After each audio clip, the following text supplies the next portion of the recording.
I believe my wife had an affair with a guy from work. Help me know I'm making the right decision. Hey Reddit. This is going to be a long one, so I apologize in advance.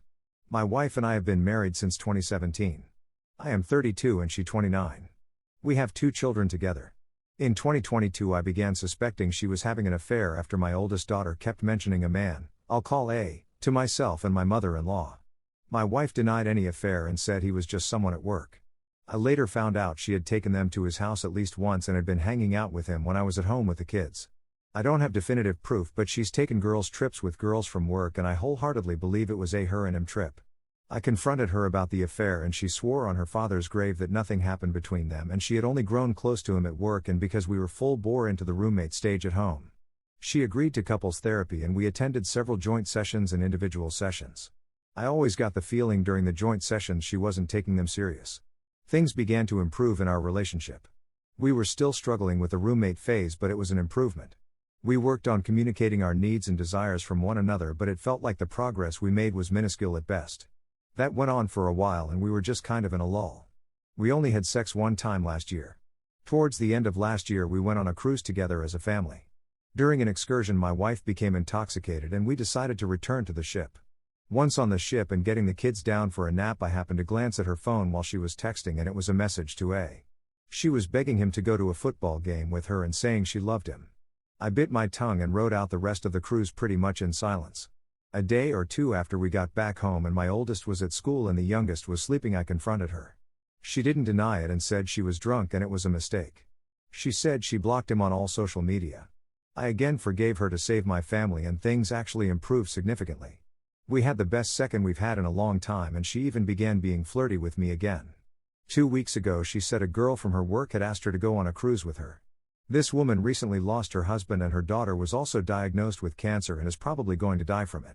I was apprehensive, but wanting to be a good husband I trusted her and told her she should go.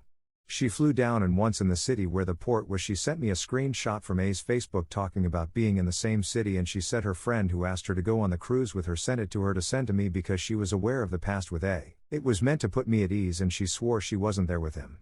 At that point I really became suspicious and began checking his ex account, which he doesn't have me blocked from.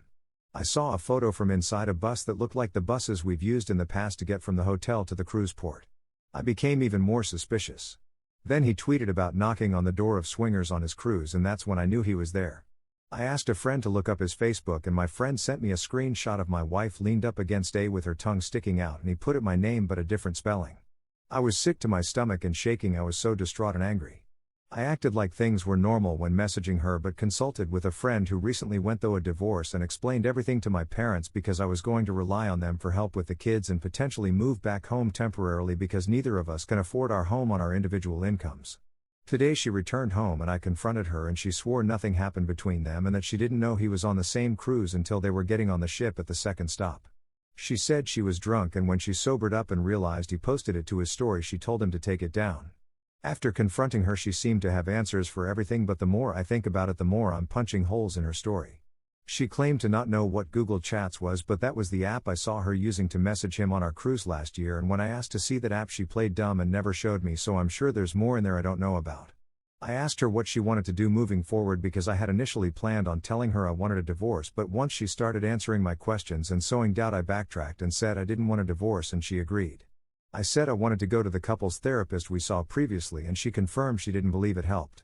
Then she asked me if I had told my mother about this whole situation, and when I confirmed I had she became even more upset, saying it was embarrassing. I told her I told my family because I was preparing to tell her I wanted a divorce but now I don't want to. She has blocked my family and was planning on taking our children to a hotel here in town. She has since laid down in bed and fell asleep. My kids and I are sitting on the couch together, thankfully that weren't here for 99% of the discussion. I don't want to get a divorce, but I feel like I need to due to her constant lies. Even though I don't have a huge amount of concrete evidence, it's enough and it's happened enough now that I think it's the only way moving forward, but I'm so scared. I've been with this woman for nearly all of my adult life. We've built a family together. We have a house and 2 beautiful children that are going to be devastated. We just purchased a new car in both our names. She stated I wasn't going to take her kids away from her and I said I would never do that to her or them. She might be a shitty wife, but she is a wonderful mother to them. I love my wife with all my heart and I feel like a failure of a man because I wasn't good enough for her. I feel like I let my family down by not being everything she needed, and I know that's not the case. I know the blame lies with her, but I still feel that way. It's embarrassing, honestly. I'm thankfully off work the next 3 days and will be taking time to think about it more, and I've got an appointment scheduled with the same family therapist we saw. If we do separate, which seems very likely, I would like shared parenting and visitation every other week. We both make about the same amount of money, with her making slightly more, so I'm hoping if I have to pay child support it's minimal. I would rather buy the things they need when they are with me, but I know that's now how it works most of the time. I expect we will have to sell the house because neither of us can afford it on our own. If we tried, the payment would be about 50% of our monthly income individually, so neither of us can afford to live here. There's only a few things I believe the house needs to be move-in ready. I would like my wife to keep the new car as it's in better shape than what she was driving and has a third row seating, and I want my children in the best vehicle possible. I know this kind of turned into a ramble session and off the rails, but that's just what's in my head right now as I'm starting down the barrel of the gun that's about to blow my entire life apart and rip my family to shreds. Update. After taking a couple of days to think things through, I knew I couldn't let my emotions dictate my next move. I spent those days with my kids, focusing on them, trying to block out the chaos in my head. But every time I looked at them, I saw the life I had built with my wife, and the pain of knowing she had been lying to me all along. I went to my therapy session, and for the first time, I said it out loud: I think my marriage is over. My therapist didn't try to convince me otherwise. She just asked, "What are you afraid of?" And the truth hit me hard: I wasn't scared of being alone. I was scared of losing the life I had built, the memories, the normalcy. That same night, I confronted my wife again. I told her I needed honesty. I needed the truth, no more deflections, no more lies. At first, she doubled down on her story, but I could see the cracks forming. I told her I had seen everything: A's posts, the photos, the timeline that didn't add up. I told her I knew about the Google Chats messages. And then, she cracked. She admitted she knew A was on the cruise from the beginning. That they had planned to meet up, but she still insisted nothing happened. She said she just needed someone to talk to, someone who made her feel wanted. I asked her if she had ever really ended things with him, and she just sat there, silent. That told me everything I needed to know. I told her I wanted a separation. I couldn't keep doing this. I saw the fear in her eyes, the realization that this was real now. But instead of apologizing, instead of fighting for our marriage, she just got angry. She accused me of ruining everything by involving my family. That was when I knew she wasn't sorry for what she did. She was sorry she got caught. She packed a bag and left for the night. My kids were asleep, thankfully, and I sat in the quiet of our house, staring at nothing. It felt like my world had just been ripped apart, but deep down, I knew I had done the right thing. Another update. The next few days were a whirlwind of emotions. My wife came back, but things were tense. We barely spoke except for necessary conversations about the kids. I could see the resentment in her eyes, but I was past the point of caring. Then, something happened that pushed me over the edge. One night, after putting the kids to bed, I heard my wife talking on the phone. She was in our bedroom, but she left the door slightly open. I don't know what made me stop and listen, maybe intuition, maybe desperation for the truth. But what I heard shattered any remaining doubt I had. She was talking to A. I didn't hear the whole conversation, but I heard enough. I heard her say she didn't know what to do, that she couldn't believe I was the one throwing everything away. That she was so close to making things work with me, but now I had ruined everything by not trusting her. And then, the worst part. She laughed. She laughed about how she had convinced me she wasn't cheating. About how I was too emotional to think clearly. About how she knew I wouldn't actually leave. That was it. That was the moment I knew I could never look at her the same way again. I walked into the room, and she went pale when she saw me standing there. I didn't yell.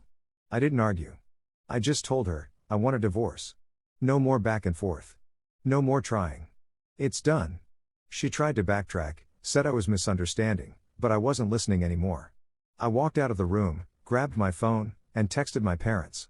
I need help getting out. I didn't sleep that night.